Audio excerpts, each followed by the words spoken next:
Okay, Hey, do you still have my White Claw? there's like one sip left. In the watermelon one? I had like a little bit more than that. One sip. That face.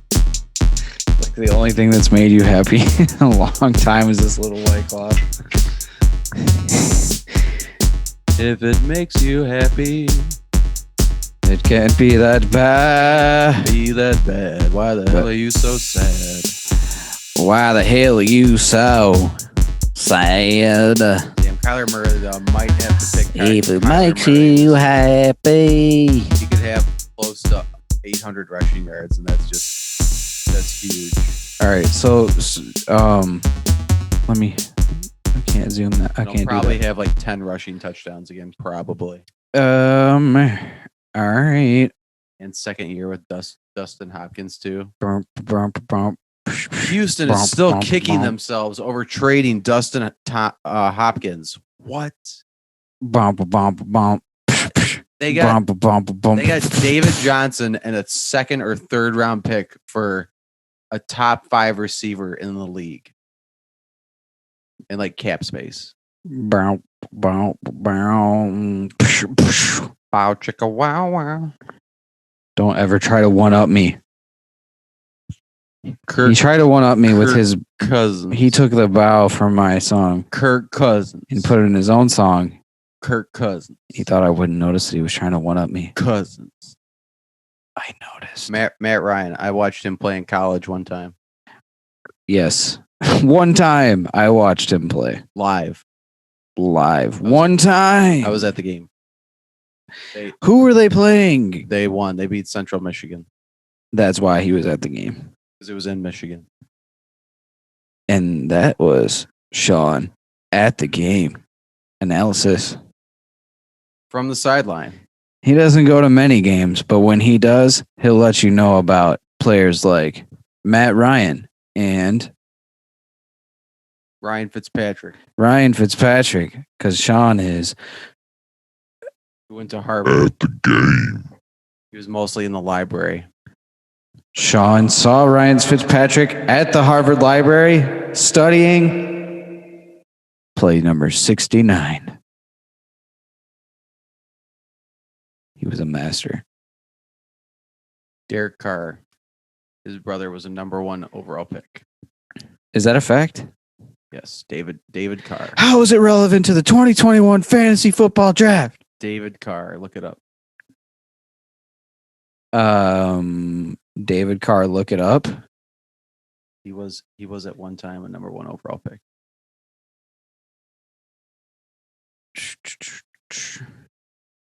Or are we what are we talking about first here? You can start it off with running back talk if you would like. All right, we're gonna dive into the running backs a little bit here. I have a list, but I prefer to go like division by division. It's just a little bit easier that way.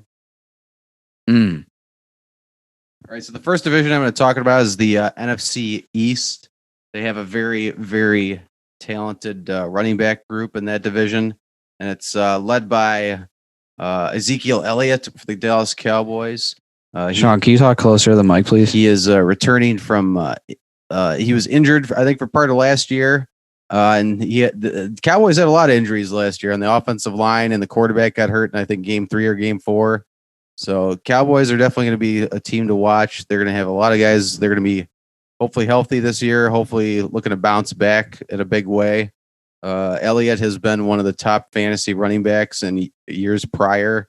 He's pretty much like when he's healthy, he's like guaranteed to get you like 1,000 or 1,200 yards at least with like 10 touchdowns. So yeah, when he's healthy, I mean, he's a top 6 or top 7 fantasy running back, like for sure. And Dallas, they've also upgraded their receivers too, so that just makes them that much more dangerous, I think, because they've added a downfield element to their passing game. So it'll open up some running lanes for Zeke, I think, this year if he can stay healthy. They have a pretty nice backup running back too, Tony Pollard. He got some run at the end of last year. He was a rookie last year out of Memphis. He's a pretty good running back in that division to have, but yeah, he'll be a clear backup to Elliott though to start the year off. Going to the Washington Redskins, they have they also had a rookie last year who I'm pretty sure ran for close to 1,000 yards. He might have cracked 1,000 yards. Was Antonio Gibson. He was doing really, really well, and then I think he had a foot injury. I think in like week 12 or week 13. But definitely one of Washington's top offensive weapons, along with the wide receiver Terry McLaurin from Ohio State. Washington also brings over some experience at the quarterback position this year, and Ryan Fitzpatrick. 795 yards for Gibson last year. Yeah. So he only not quite. Yeah, but 11 touchdowns. Right. So yeah, he only played in like half the season, but still he had 11 touchdowns. And then there's that 40-yard run. Yeah, and then he averaged like 4.7 yards a carry, 6.9 on reception. So he had a really good rushing average. He's definitely going to be a very popular first end of the first round, second round type of pick because he has that much talent. Over 1,000 yards total. Yeah. This is, you got to realize we're now approaching this from a PPR perspective. Right. Yeah. So yeah, he definitely had some pass catching ability in college at Memphis. That's where Antonio Gibson went. But yeah, he's definitely going to be a very, very big target because it's his second year and he's coming off an injury, so he's going to have a lot to prove in the second year. And he'll be playing for hopefully an improving Washington team. Who's the backup in Washington to him? I don't even know where their backup is. Can't really see it. All right, so we color Dallas. Philadelphia is the other team in the East that I'm going to talk about. Hello. They have Miles Sanders. He's had a couple of years in the league now. He's at a Penn State. Kind of a shiftier back. Also pretty good out of the backfield. Philadelphia traded their quarterback to the Colts in the offseason.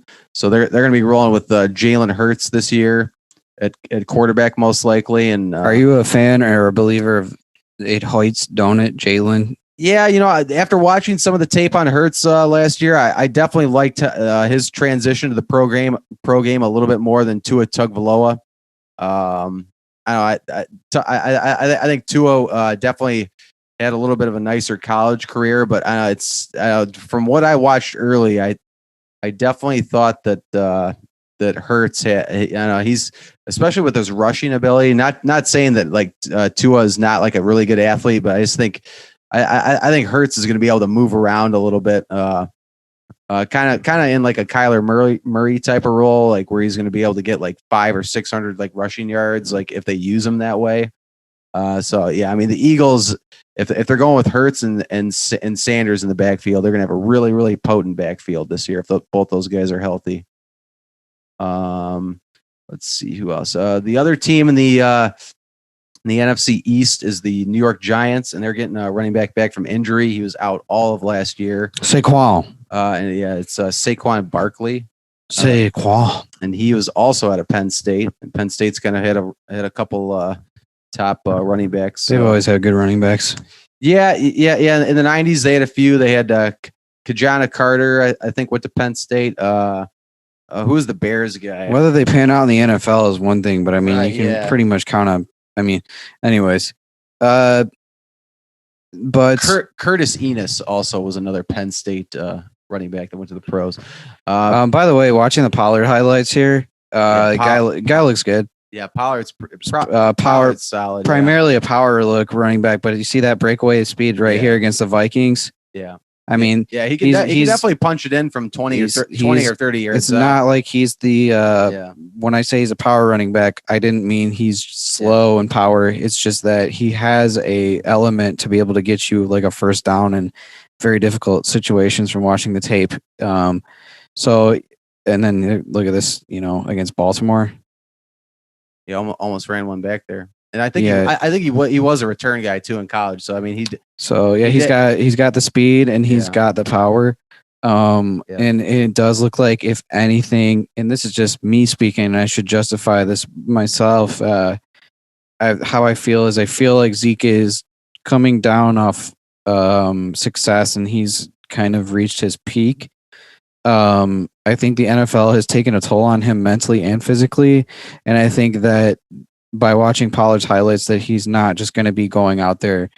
Depending on how they play in the first 5 weeks, which is I think at week 5, there's always an interesting turn in the NFL, but he definitely has a lot of competition there, which most NFL running backs do. But I just mean that I think this is not the year to just gamble heavy on Zeke. His rank is, where is he sitting? 8th.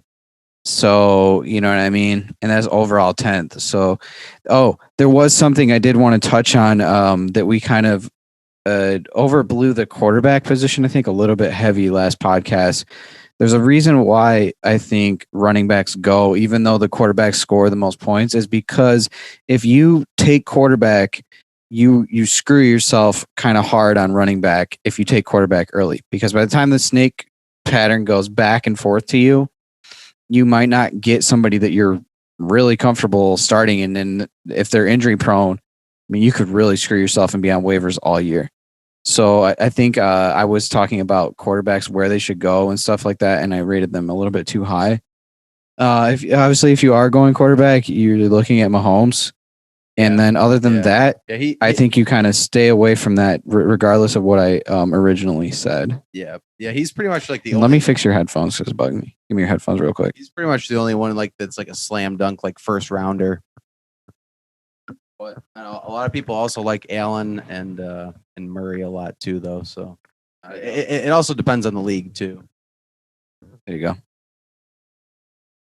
Yeah, it does. Because some leagues award 4 points for passing touchdowns, and some it's 6. So I actually changed all the sleeper settings. So there must have been a big general consensus on what a normal scoring thing is, and quarterbacks, their points have gone down, maybe because of that.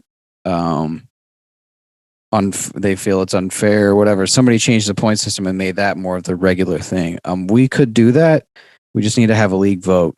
And once we get everybody in the sleeper app, I can do those kinds of things. And if you want to vote, you vote. It's just kind of how it goes in the regular league. Like if you're not there, then I can't really count your vote, and then we go from there. But yeah, I'll definitely have to talk to Triple C. Tell him to get his regulars in. The faster I feel like we have the league filled up, the better. So, you have to twist the mic to get rid of that little loop. Okay, like this, either this way. It should be all right. I mean, there's no static or anything. So, yeah. Anywho, running back. You're breaking down that division. If you go division by division, it's a nice, it'd be an hour-long breakdown. So let's just skip over to running back in general. And if let's put it this way. Which divisions do you think are the best, and which divisions do you think are the worst as far as running back? Well, top if you want to break it down division. Yeah. I mean, the ones that I think are near the top are like definitely the NFC or the AFC North with Baltimore, Pittsburgh, and like Cleveland. Okay. That's definitely one of the top ones, I think. I know the NFC East is also pretty good too. They have a lot of good backs. But it's hard not to say the NFC North has like 2 like premier back, like Aaron Jones for Green Bay and Dalvin Cook for the Vikings.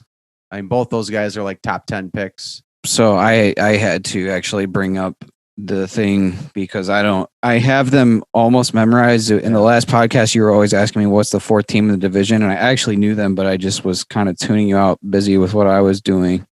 I apologize for that, but I don't know. It's something about doing it live where sometimes you're just not as sharp. But obviously, I think that this is a strong division for running back. Is NFC West. It's just how traditionally, and in a new sense as well. Mm-hmm. Nothing like ads on the internet, huh? AFC North.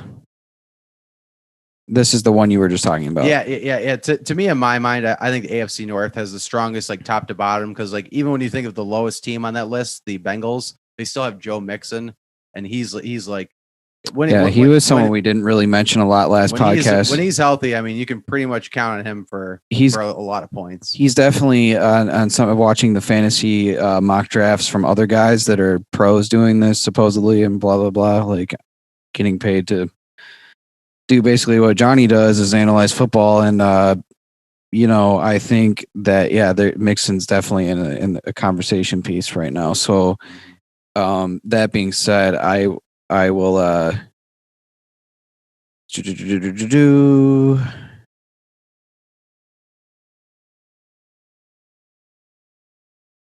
pull up a highlight reel.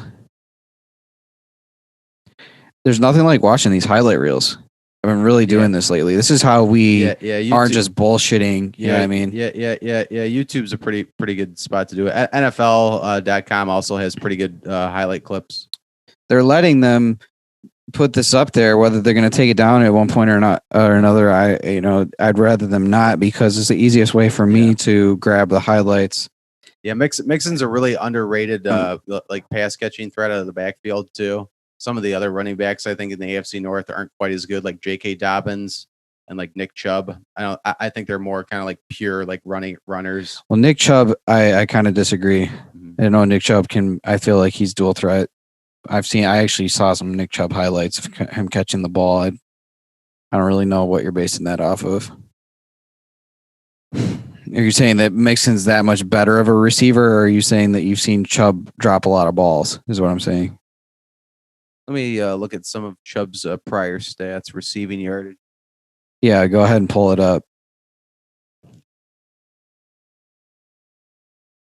Mixon out of the backfield, to me, looks like he knows what he's doing. He reminds me of Pollard a little bit. But do you see that? Look, strong guy.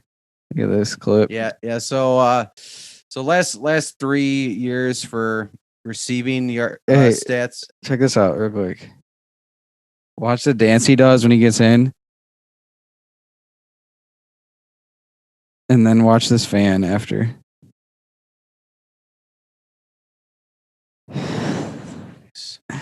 Right. So his receiving stats are 149 yards, 150 yards, and he had one season where he had 278 yards. So pretty much like what I was saying. So it's almost like non-existent. Right. Yeah. I mean, it is like a little bit, but like only 2 receiving touchdowns, and like you look at the targets too. It's just like it's not a lot of targets in the like.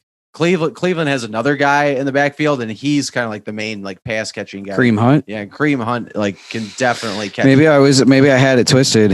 Yeah, it's very possible. Yeah, because I mean, you look at the past 3 seasons, and like he's pretty much averaged like he had 2 seasons where he was just under 200 carries, and then another one where he almost hit 300 carries, and he almost had 1,500 yards that year. So I mean,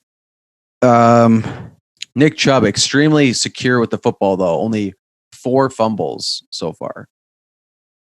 Yeah, Mixon looks good, and you can definitely see how they play into this passing role out of the shotgun, even there. The quick fake to the pass to the handoff. I forget what they call that, the HB draw. Yeah. Which is not the most common play, but it is a play. They'll definitely be doing more of that this year, too, because of the addition of Chase. I mean, that's the thing about Chase and Burrow. Yeah. I almost like that Chase had the year off, because he's going to be coming into it with like, all right, Joe Burrow's my leader, it kind of thing, because he hasn't played football. So, he's going to be but speaking of Burrow, the hit that was laid on Burrow last year reminded me of one valid thing we did talk about, which may have seemed just chit chat, like girl talk, but realistically, we did bring up how brutal the NFL can be. And I watched this video on YouTube, which was just last year. It was only last year's biggest hits. Burrow took a hit last year. We got sandwiched between 2 guys. If things like that happen, a lot of this fantasy talk just goes out the window. You know what I mean? As soon as that greatest hit gets laid on you, and you're on that next year's YouTube highlight, it could be the end for your season. Yeah. There's a lot of big guys in the. Sometimes you can even get hit by friendly fire too. So I mean, who's got the best offensive lines we could try to look into. But obviously, you can see from this highlight reel that Mixon is definitely a factor for a pass catch touchdown, big time. So there is that element. And then when we are playing half PPR, so now these kind of players, the running backs that are catching the ball, have become that much more valid. So hopefully this podcast can catch up some of all of our league members that are in that last year's state of mind. We can start looking into who's going to be getting receptions as well. So we're covering running backs. So let's have you try to research running backs gaining the most receptions, and I will look up offensive line rankings. And I doubt that's going to be something I can find here. So I'm going to actually go outside the box to Google. Yeah, so when you're thinking of a lot of the guys that like to catch it out of the backfield, we talked about Mixon a little bit. Another guy I like coming into the league a little bit because he caught the ball really well in college was Najee Harris. I think he's going to step into like pretty much like a number one spot in Pittsburgh because they let go of Connor and they only have like that was it like Jalen Samuel or something like that. Do you actually have the rankings in front of you? Could you sort it by yards? Yeah, you can. Yeah. Okay, perfect. Yeah. Go for it, big fella. Yeah. Talking about Mixon, Barkley, talking about Harris a little bit there. Thing about Barkley is he doesn't have the best quarterback. Barkley to me is a little bit more of a question mark because the Giants kind of blow. They really blow. Yeah. If you want my honest feelings, I am scared to draft Giants. Yeah. He's a stud when he's healthy, but I mean, there's still a little bit of an injury risk there. But when he's healthy, though, I mean, he's like one of the top 3 running backs to own. So one thing I did know is that the Browns and the Colts both have good offensive lines. Yes. Yeah. Then it looks like they want to say New England, and this is courtesy of PFF.com. Yep. Yeah, that's Pro Football Focus. New Orleans Saints. See, that's why I like Kamara. I know that Breeze is gone, but I still feel like if he's healthy, as quick as he is, and as savvy as that coaching staff is, I feel like that that's a fairly safe pick. I guess is what I'm saying is, how do you predict? You take a fantasy player and say, oh, he's not going to get injured. You kind of bet on the team almost, or the offensive line. Right. So, anyways, continue on receiving running backs. Excuse me. Yeah. So some of the other guys that like usually have like a lot of receptions are like James White from New England. He's been in that kind of role for him the past like 4 or 5 years now, and usually does a really, really good job. Yeah, James White this year's gaining some interest, gaining some steam. Yep. Another one that I really, really am high on this year because I think he's going to be like the lead back too because they got rid of the other guy. He went to, I think he went to the Raiders. But Chase Edmonds, I think for the Cardinals, he's another guy that's kind of like a shiftier guy, not like a big like between the tackles guy, but like.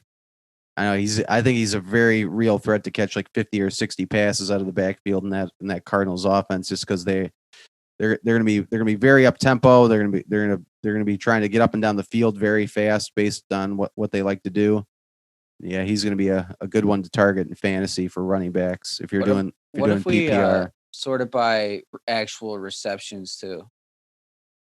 I mean, it'll have the same guys up there. So Tariq Cohen, though. Yeah, I was just going up the list there. What is he? Tariq Cohen's also coming back from ACL. So the two of the top guys for who's going to get the start? Or do you think they're just going to do a dual threat?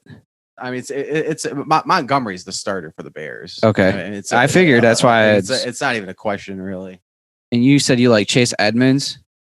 So looking at James White's highlights just there, I don't know if you caught any of those, but the way that Belichick's running those plays, and this is just last year's plays, is that he does that screen pass at the line of scrimmage, basically has the O-line go out, and then the entire play is designed almost like a run play, but it's a pass. Right, yeah. So you're getting the reception point, and then you're getting any of those. Obviously, you're getting what you would have got. And this year, we're actually doing decimals. So if you gain that 9 yards, it actually counts in your favor as well. Right.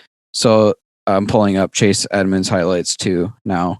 But I definitely, by watching that footage, Belichick or whoever's in charge there, the offensive coordinator in New England, is really trying to get James White the ball on some catches. So yeah, definitely some potential there. Yeah. So we're just watching highlights here and basing this off of what we see now. See, this is what I mean by you miss a lot of the NFL day because you're only watching in your city like 2-3 games out of all the games. Yep. So a lot of these quick little plays that you like and you have that potential the next year, you can kind of put in your brain. You're like, oh, well, he's got a potential. Look at this play. So he catches the ball at the line of scrimmage. Yeah, very missed tackle. Very shifty. Right. Shifty running back. I mean, he's got a little bit of size, but I think he's only like 5'9" or 5'10". But I mean, you look there, he just shakes off the linebacker tackle. Mm-hmm. So another broken tackle. So it's like size is great, but this is why I like watching the film is because I can see, did he really affect the game? I can see the score. Very good route runner. This is last year. So right there, that's just easy money. Mm-hmm. I mean, that's just easy money against Carolina. I like Edmonds a lot. I like the Cardinals offense a lot. And he really dominated that game. I mean, then look at him against the Jets here. Yeah, he's a good player. I'm glad you pointed him out. Who is because the running back has gone to Vegas now, right? Yeah, Kenyon Drake. Right. So now with that changes up things in Oakland, or excuse me, my bad. Yeah. You know what I meant, Las Vegas. Yep. A little bit. I mean, Josh Jacobs is still like the clear-cut number one back there. Yeah, but that's what they're saying, but that's not necessarily what happens. That's what I meant by I'm glad we're doing our shows because he's at the top of the depth chart. But yeah, I mean, things change throughout the course of the season, injuries, absolutely, performance. You got guys that are, like I said, I've listened to other guys' thoughts now, fantasy experts, where they're really counting on missing, like taking a quarterback or a receiver there or a tight end there so they can count on having that number 2 guy on their bench as firepower. Basically what they're calling it is upside. So someone like Kenyon Drake would have a large upside in my mind. Yeah, he's not gonna, right now everybody's expecting Jacobs to be the number 1, but where's the upside? You know what I mean? You watch the Drake highlights, you're gonna say like this has extreme upside. Once you actually watch the highlights, it's actually, we might as well.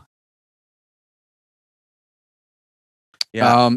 Any other on that list that you feel like? Another guy is the Lions guy. I like Swift a lot in the backfield too. I like Swift, but I especially think that because like the Lions, I think are going to be a little bit less of a downhill or downfield passing team this year. One, because they don't have Galladay anymore, and I don't think the receivers are going to be as good.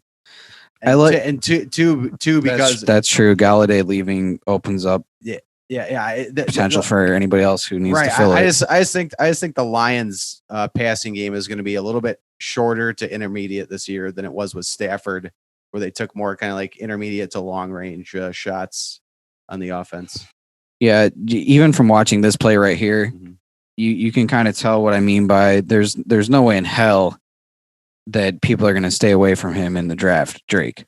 Like it's the first guy to go if you're playing chess obviously is going to be Jacobs based off of what the pros have told you. Yep. But that's what I mean by playing chess is you have that opportunity to not see it that way. Right. And what do? In that you gain somebody else who would have gone at that level anyway, at Josh Jacobs. So when people are taking Jacobs, it'll be up to you to say, I'm going to stay away from that. I'm going to take somebody else. And then my play is to squeeze in Drake after this pick, right? Or, wherever I feel like I need to take him. Right. Yeah. Yeah. I just see more Drake as like a third option at running back. Really. I would not if I'm taking running backs early, he's not going to be in my top 2 running backs that I want to be starting. Okay. Well, yeah. I mean, he's obviously Drake. We're talking about. He's obviously in a running back 3 to impossible 2 scenario based off of what happens with Jacobs. Right. Jacobs goes down. He now a light bulb goes off in everybody's mind. That's what I mean by upside. So it's not somebody you take based off of your initial rankings, maybe, but you're looking at people in the draft this year saying, who's got a substantial amount of upside. And speaking of that, let's go back to the offensive line rankings and see where Oakland, or I keep calling them Oakland. I'm sorry. You know what I mean? I mean Las Vegas. Right. Where they are. The Lions coming at 10 with that new draft pick, not peck. This is talking about like running backs. This is offensive line. Yeah. I mean, Lions O line is looking pretty good. I mean, they've spent a lot of first round picks on the line. They got the left tackle, the right tackle, and the center now. Las Vegas lands way low, and they land at 25. We can read their description, but since you're mentioning details about the Lions, let's go over to see what they actually have to. Yeah. I mean, left tackle is the Ohio State guy, Decker. Center is the Arkansas guy, Ragnow. You know the whole line. You're a hardcore Lions fan. Yeah, and Jackson is the guard from Kentucky, and the right tackle is the guy that they just picked, Penei Sewell. So, yeah, Lions are looking pretty big up front. Do you know every offensive line like that, or just the Lions? Not like I'll like look at the depth charts like as the season gets closer, but like. Yeah. I've definitely watched more Lions. I mean, I still watch the Bears too a lot, but like, I definitely have watched a lot of the Lions games the past couple of years. Bless your heart for that. Yeah, I mean, Swift is a really exciting player. I don't know. It just sucks that they decided not to re-sign Galladay and Stafford. Yeah, I mean, I can understand the Stafford thing, just because he's a little bit older now. He's had some really, really good years for the Lions, but they just couldn't quite get over the hump with him. So it was just like kind of like it just felt like it was time for like a mutual, I don't know, like split or whatever. You know what I mean? Goodbye, Stafford. Anyways, let's do the top 10 from PFF. Ready? And this is in order: Browns, Colts, Patriots, New Orleans Saints, Tampa Bay, Dallas Cowboys, Kansas City Chiefs, Rams, Niners, Lions.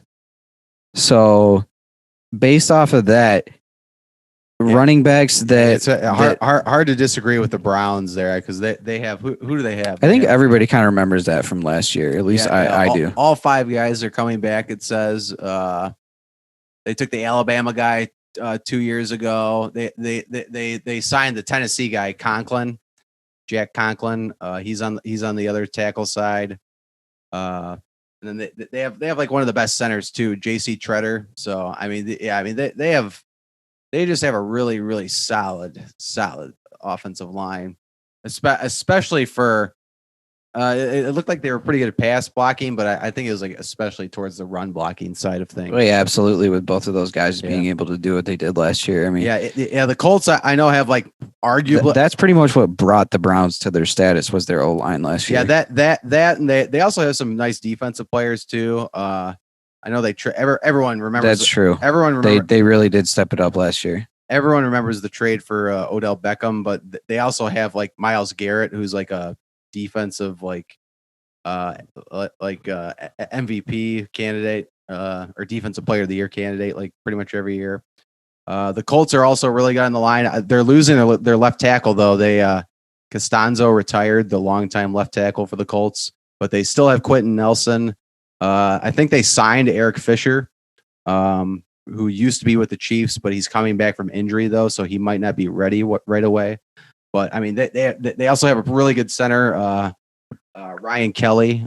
He played at Alabama too. So I mean, they have a really good interior part of the line. And if Fisher can come back healthy and give them a good kick, I mean, he's a solid starter and he's been in the league a long time. So anything that he can give them this year, that'll just be a bonus, I think. Because the Colts are definitely going to be top 5, top 6 running the football. Cool. I mean, Patriots with a number 3 grade. You're honestly this year, especially in our PPR league, gonna have to start looking back towards New England. I think this is that year where that's what I'm doing anyways. I'm not really looking at New England's 2020 season anymore. I'm just like based off of my football knowledge saying, I'm kind of buying New England this year on offense. And we did actually, this is another caveat that was from last podcast was one, I think we overrated the quarterbacks. At least I let the conversation go that way. You might have just been too polite to say Lou Guy Cousins isn't going to go this round and Brady's not going to go here. Aaron Rodgers not going to go here. Anyways, another one was New England. I lost my train of thought. You're talking about like their offense or like a skill guy or like running backs? Quarterback. That's what it was. Yeah. We thought, what's this draft pick going to do? There's no way Cam Newton is going to be a starter week 1. There's not. Unless just shoulders still hurt, but no, probably not. There's no way. No matter what's going on, he's going to take the field. Belichick's going to say, look to Cam for leadership, and regardless of what I think about Cam Newton, that's Belichick's guy right now. So Mac Jones is going to have to work under him. Do you see him come in? That's a whole nother conversation. But like you said, based off of injury and who's behind Cam Newton on the depth chart, I'm not sure. Is there another quarterback there? Yeah. The rookie from Alabama, Mac Jones. They took in the first round. No. That's what I'm talking about. But is there someone other than him? It's the Baylor quarterback, Jared Stidham. So do you think that guy oversteps? No. So, all right. No, I mean, Jones is clearly going to be the backup in my mind, and he has a very real shot of like playing like a lot of games, I think. Yeah, I see the potential there. Saints O-line good. Breeze out. Yep. Who's stepping in again? We talked about him last week, and I said I'm not really a believer yet. Yeah. I think it's going to be Winston. A lot of people have Hill penciled in, but I really think it's going to be Winston. But Saints have a really solid O-line, so I mean they could maybe they even do like a dual quarterback system, because that's kind of like towards the end of Breeze's career, that's kind of like what they were doing anyway. All right. So those offensive lines, we're trying to make this about running back though. So if you would go back to the running back here. Yep. And let's analyze the running backs under these offensive lines. Okay, yeah. I mean, obviously, looking at the top for the Browns, I mean, they probably have like the best. We kind of covered them. Best tandem. Colts have Taylor, Jonathan Taylor. Yep. Now, how do you feel about Taylor? Like, if you had to just do a makeshift ranking right now, where would you? I'd solidly put him in the top 10. I think. Overall. For running backs, I'd put him at like. I'd probably like put him in top 15 or top 16 overall. I think. I think he's like a pretty safe like second year running back. And who's his backup? Not Nyheim Hines.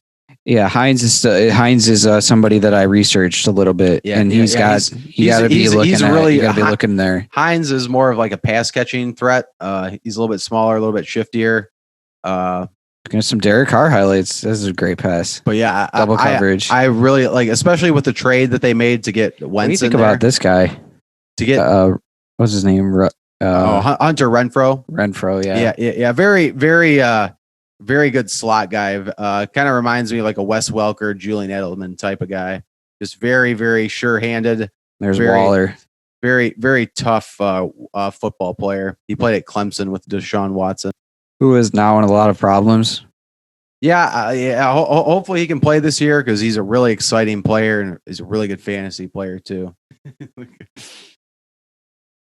Vegas is betting on if he'll play. Yeah, Vegas bets on just about everything. So people are betting on it. That's not looking good. Just put it that way. Like there's a chance of this not going well. He hasn't officially been like suspended by the league yet, but yeah, they've been talking about it for a while now. But yeah, there's definitely a chance that he will be missing multiple games. Usually never a good thing. When that's weighing on a player's conscience, it almost seems to go bad 9 times out of 10 in the NFL. Yeah, it's just too bad to see, because such a talented player. Okay, Chiefs. We're looking at Edwards-Helaire, and who else is the Chiefs running back? Damian Williams. Okay. They also last year they also had Le'Veon Bell, but I don't think they re-signed him. I think they did. I don't think they did. They didn't? No. He's still a free agent. Yeah, he's not there anymore. Yep.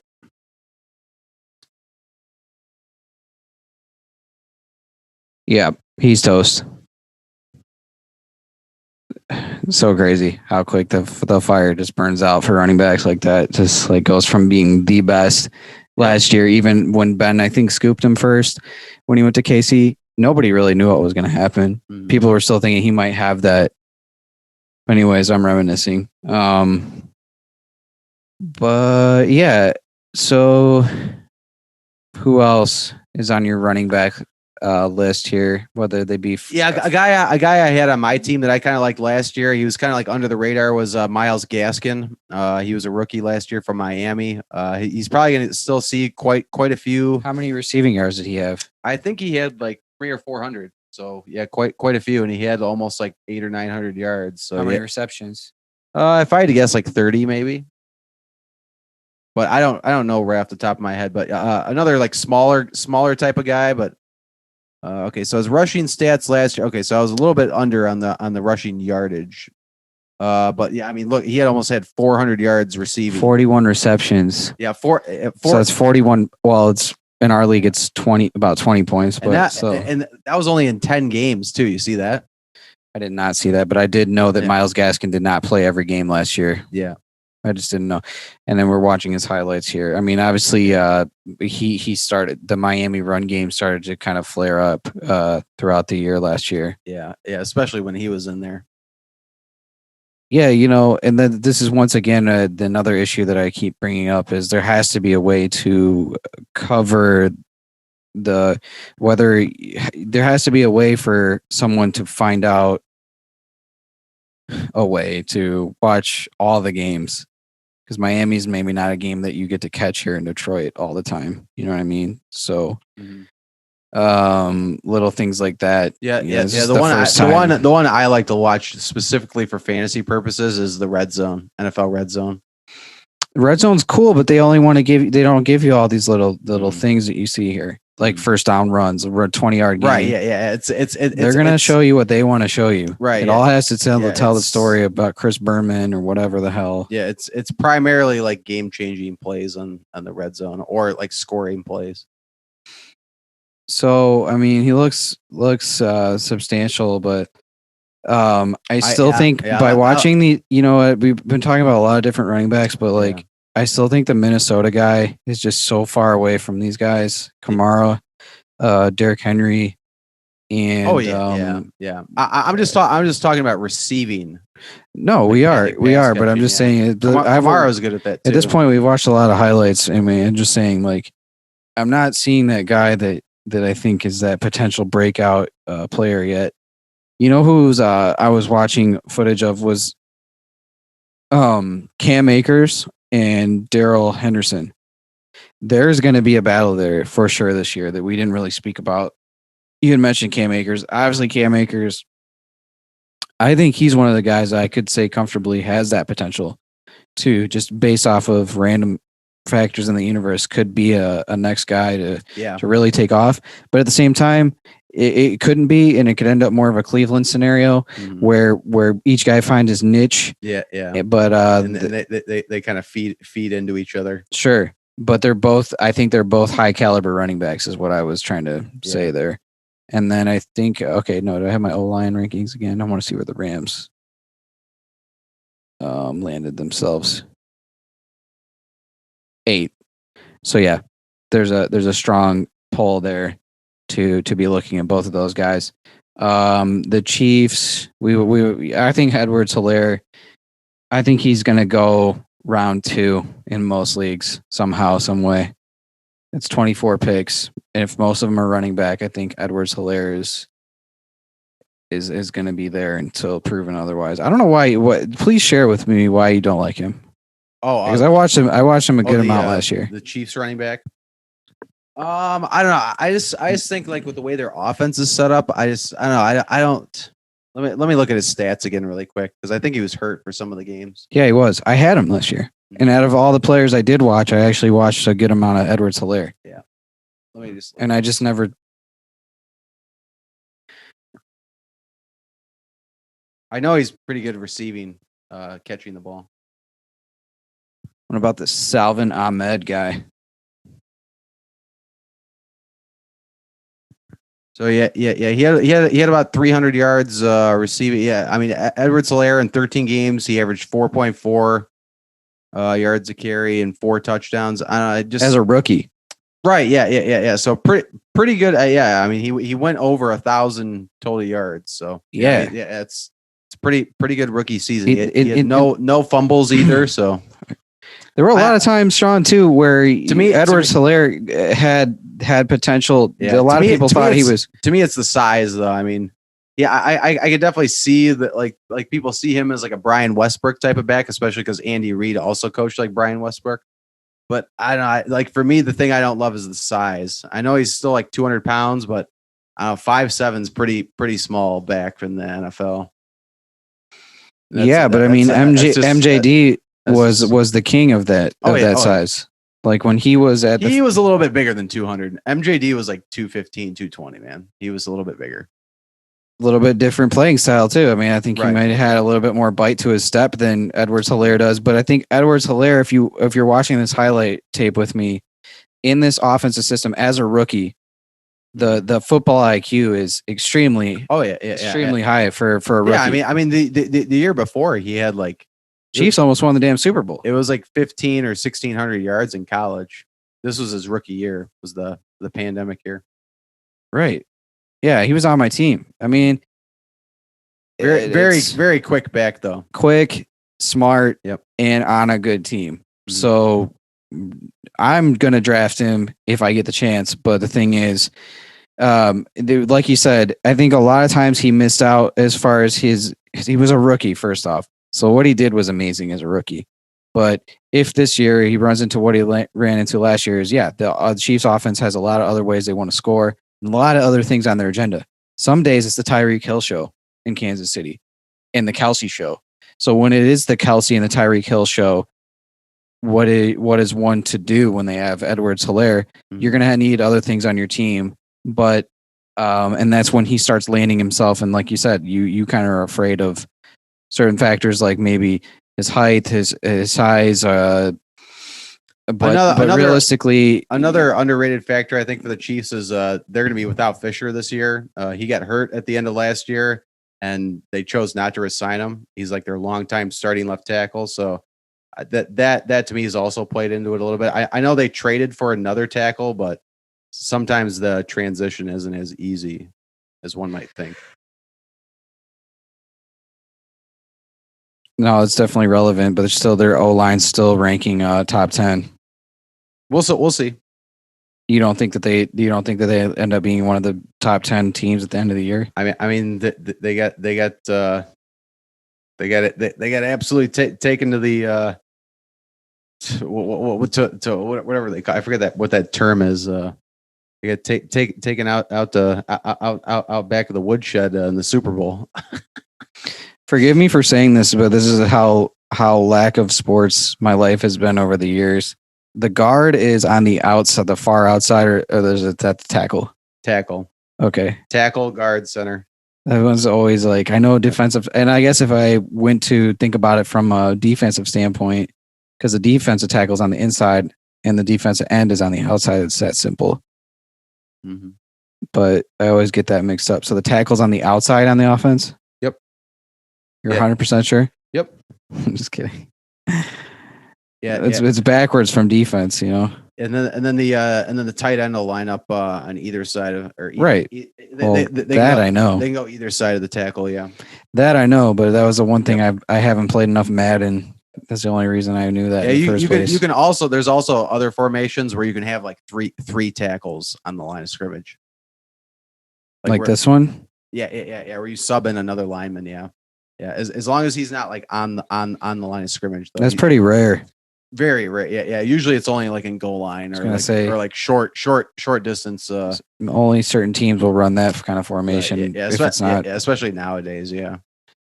Yeah, there's a lot of wide receiver sets nowadays. It's just like, it's weird when you're watching Edwards-Helaire highlights in the first year, because you're not only watching a guy play well, but you're watching a very smart football team, which is why the Chiefs won the Super Bowl, then they went back to the Super Bowl, and then this year they've also made themselves contenders early. Barring Mahomes' health. Yeah, Chiefs are definitely going to be a big contender again this year. If the quarterback and the tight end and the wide receiver are playing a lot. He's a little dude, man, but there's no one who's taking him down easily in these highlights. I know this is his best plays, but there's a lot of other running backs I'd take over him. Go for it. We're doing a running back heavy show, so go for it. Yeah, I like the Detroit running back more than you like Swift. See, that's where we differentiate big time. Yeah, I like Swift more than Edwards-Helaire. And you're saying that with the new Lions team. Yeah, I just think he's a better pure runner, is what I'm saying. Yeah, the thing is, I'm always looking at it from a fantasy points perspective, and Edwards-Helaire is going to get you those receptions. So is Swift. Now, who has the better year? And you're saying, I see Swift. I want Swift on my team, even with the lack of the Lions' dominance in the NFL. Right. Yeah. I mean, the Lions are definitely going to lean heavy on what Swift. happens in those games this year where the Lions play like shit is what I want to know from you from grading Swift that high, is because that's my fear with the Lions is, what games I'm talking about, where the Lions come out and then the defense makes them look like fools and everybody suffers. You think Swift comes out of those like a phoenix, those games, and still performs for you in the fantasy realm? Because there's going to be at least one game where he gets taken out by the Lions collapse. Yeah. Unless you're predicting a Lions playoff year with Goff. Yeah, I'm not predicting that the Lions are going to make. I just think they have a new regime, a new coach. Who's the coach? It's Dan Campbell now. Where's he from? He's a former player himself. He used to be a tight end. No, but does he have NFL coach experience? He was the associate head coach of the Saints for the past 3 or 4 years. So he's never been the head coach. He was an interim coach for the Dolphins. Yes, he was. Okay, so he does. He has been a head coach before, yes. For the Dolphins. Yep. Interim. And then he was with the Saints. That's where he just came from, right? Yep. You like him? Yeah, I definitely like a coach that's like a player, because I think guys like that can resonate, kind of like. Yeah, I feel it. Yeah. Especially when you have a situation like the Lions where bring the locker room together a little bit more, but also understand the day-to-day mental and physical grind of what it takes to be a football player. It might not be the last thing the Lions need, but it might be the first thing they need. Right. Kind of thing. Yeah. Because a head coach is not going to be usually he's not going to be your best. I mean, he's going to be a motivator. Right. He's going to be hard on you. And I don't know, I just think a former football player can I don't know, he can bring out those things in other guys that are on the team. So I definitely there was probably other guys that a lot of guys would have rather had, but I definitely like the Lynn hire too, though. I think he's he didn't really make it as a head coach, but I think that's a pretty good offensive coordinator to have.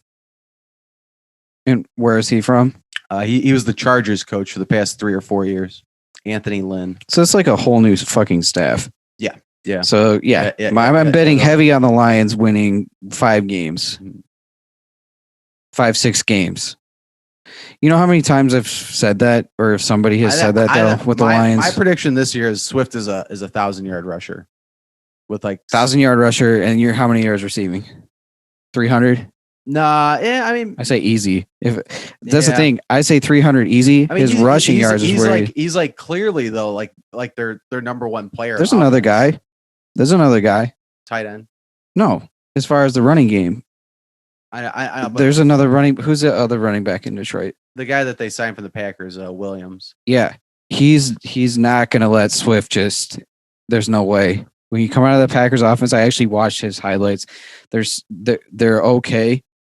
I'm not saying Swift's the worst. I'm not saying that they're neck and neck, but I am saying that alone is going to, in my mind, keep Swift around 500 to 1,000 yards, and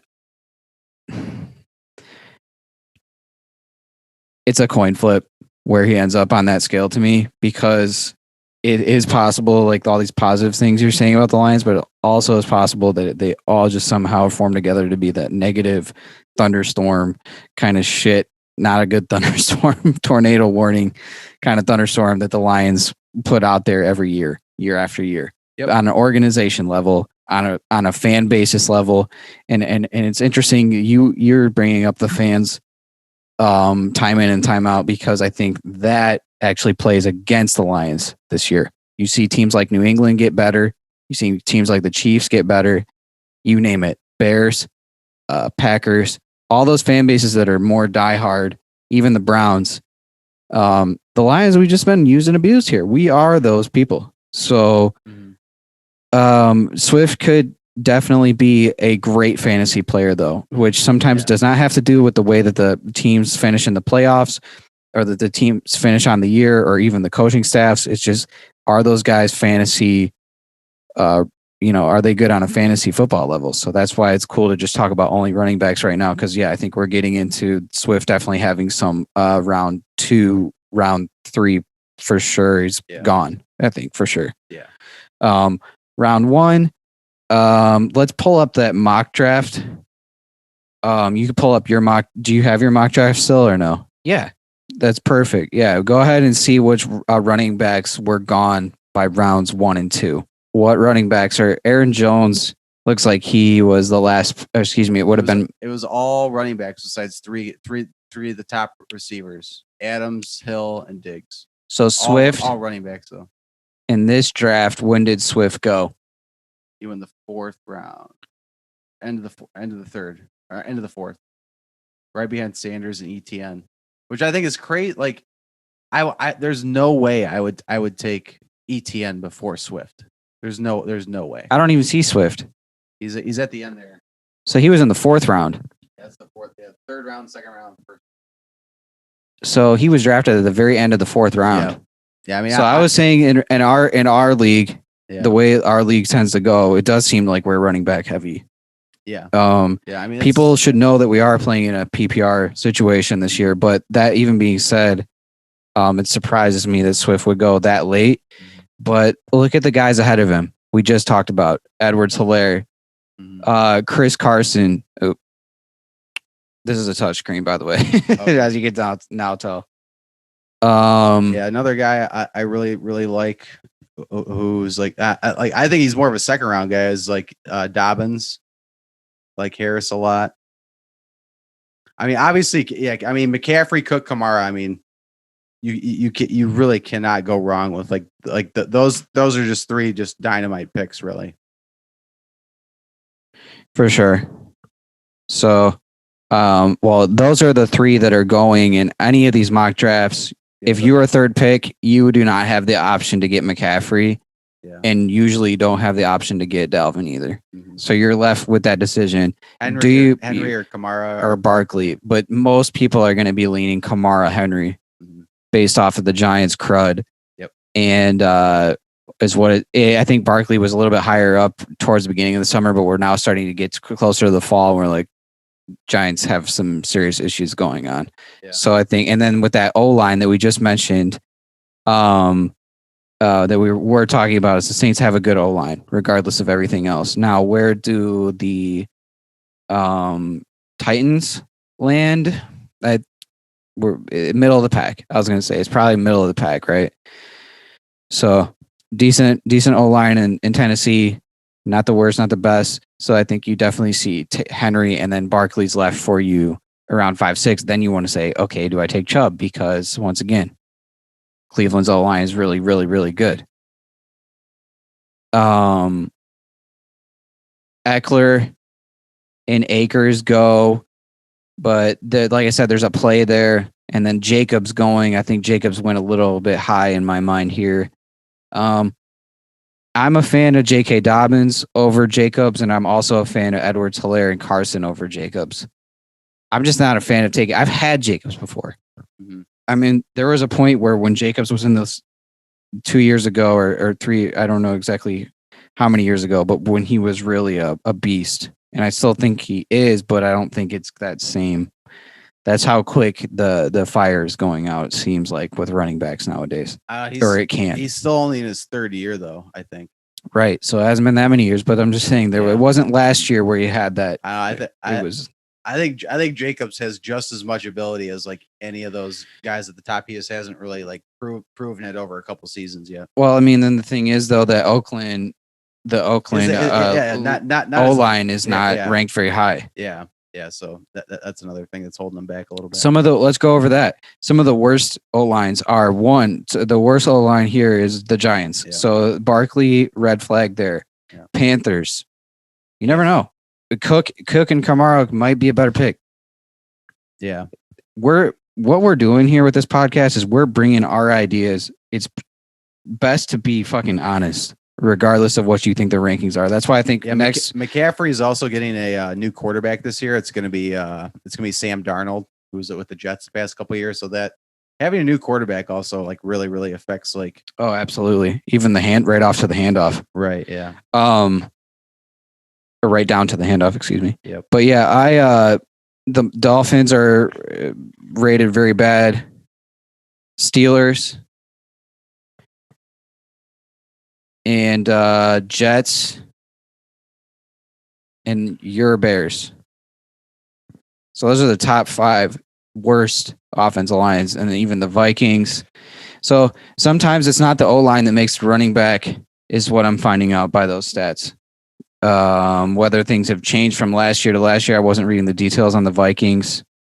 Said in 26th place for our 2020. Yeah, so even with that bad ranking, Dalvin Cook was able to have the year he had. So that might be a little bit of a relevant thing, but I brought it up since we're talking running backs. We try to do what we kind of talked about there. We covered some things that we were talking about last podcast. Next time we do a podcast, we could do wide receivers. Okay. Yeah. So we'll just kind of just go from position to position. Yeah. We'll do quarterbacks after that. We hit most of the running backs today. So. Yep. And is there any final thoughts on anything? Yeah, I mean, I think I mentioned this like at the beginning of the show or whatever, but like getting really, really close to training camp. I mean, most of these guys, they've been doing the OTAs or whatever, and they've been working out together like in the summer time period, but getting really, really close to training camp and like really, really starting things up. So it's almost getting to be that time of year again where football is, baseball's kind of like at the midway point. The All-Star game is happening. Basketball and hockey are like pretty much over. So yeah, it's pretty much like baseball, and then football is about to start. So the Suns and the Bucks. yeah. Whoever would have thought that. And it's when that's why it was like a big sign I was getting old. Yeah. I was like, have no idea who's on either team. Yep. Used to be such a big NBA guy. Now I've really just fallen off. Yeah. Yeah, cool. It's a little bit late on your time. Yeah. Pretty early on my time still. But we'll get you back. And I don't think there's really anything I felt like I didn't cover, because I kind of want to connect to the podcast previous to this. And I think I did that. I kind of covered all my tracks. I like the fact that both of us did a mock draft. I thought I actually mock drafts are cool. I might do like one a week maybe, or maybe a couple like before we draft in August or September, whenever we decide to do it. It's always fun. I would like to running down different scenarios. Man, I really must have deleted the. I don't know what I did with it. I thought I took screenshots. Apparently they're gone. I don't know if they're on my computer or no. I know where they are. I made a fantasy football folder. There we go. Thought I had deleted it, but no, it's right there. Let me pull it. Cool. I actually really liked my team here. So Derrick Henry, I went with at 3. Calvin Ridley, and I went receiver. This was kind of more based off of our last conversation. all the running back on your brain, but that's the way I went. And then I took Josh Jacobs, and then I got Kareem Hunt. I thought I got him really late. Steelers defense, Kyler Murray, my quarterback. Steelers are going to get you a lot of points in fantasy. Fournette, I also like his talent level is extremely high. Based off his health is a whole nother thing. And then Tampa Bay with that solid O-line. And not only that, but Brady coming back, kind of a late snag. Hines, we talked about another good offensive line. I fucking said, fuck it. And I took Stafford as a backup QB. Maybe some big potential fantasy wise out there for Staff. I feel like he could do exactly what Brady did. Just like, he might have some rough goings in the first 2 weeks and, feeling it out. But once he gets going, you might see like that Stafford potential if everybody else kind of tunes in and buys his leadership. And not only that, but other guys from the Lions have left before and succeeded. So you never know. Rounding that off, Aguilar, whatever, there's not much there. And then I took Shane Alt. That was another one. I took him fairly high up. He's an under the radar guy for this year. That was a random pick for sure. He had a pretty decent showing last year, but Jaguars are heavy at receiver because they also signed Marvin Jones. So they have him, Chark, and Jones. And then I guess I did round it off here. I took my last picks, which was Higbee and Sonny Michael in New England. Another good O-line. So, cool. That was my fake team, and it just to go back to the running, just to make the subject matter complete. Swift, he's looking, according to the robots and the rankings, like a 4th rounder. In my mind, somehow I'm synchronous. What's that word? Synchronous. Synchronicity. The singular synchronous. Singularity. I'm synchronized. I'm synchronized with I don't know. Synchronous. That's a word. Is that a word? I don't know. I'm synchronous with 4th round Swift. That's about where I have him. Whether he comes in the 4th round, late 3rd round, I could see him. I don't say 5th round at all. Yeah. But I definitely see that 3-4. Najee Harris. By the way, like these, I do not want no Chubb, Saquon, UC. These are the Fresh Prince of Hilaire. That one's pretty funny. That one's actually funny. The Fresh Prince. Akers gonna fake. That's hurt him. Yeah, so like really bad, except for that one. Matty Ice and Easy. I do like the Matty Ice name. Yeah, it is funny. All right, bro. All right. Keep in mind, we're just going to try to make this thing a little bit better each week. So I think it's crucial next week to get your rankings off to the side. So just do a rankings thing before we do the podcast.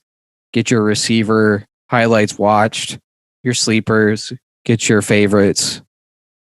And then obviously we're playing PPR, so get your receptions guys favorites list as well. Okay. So we're really going to break down wide receiver. So however, those are the ways I'm going to be attacking it, but however you want to, whatever research you want to do on WR, do it. And then we'll gravitate towards quarterback. We'll do a tight end defense show. Once we've covered these positions, we start getting into training camp, we can then decide what we want the show to be about, and hopefully we start covering all the bases in each show as we get a better flow. It's difficult.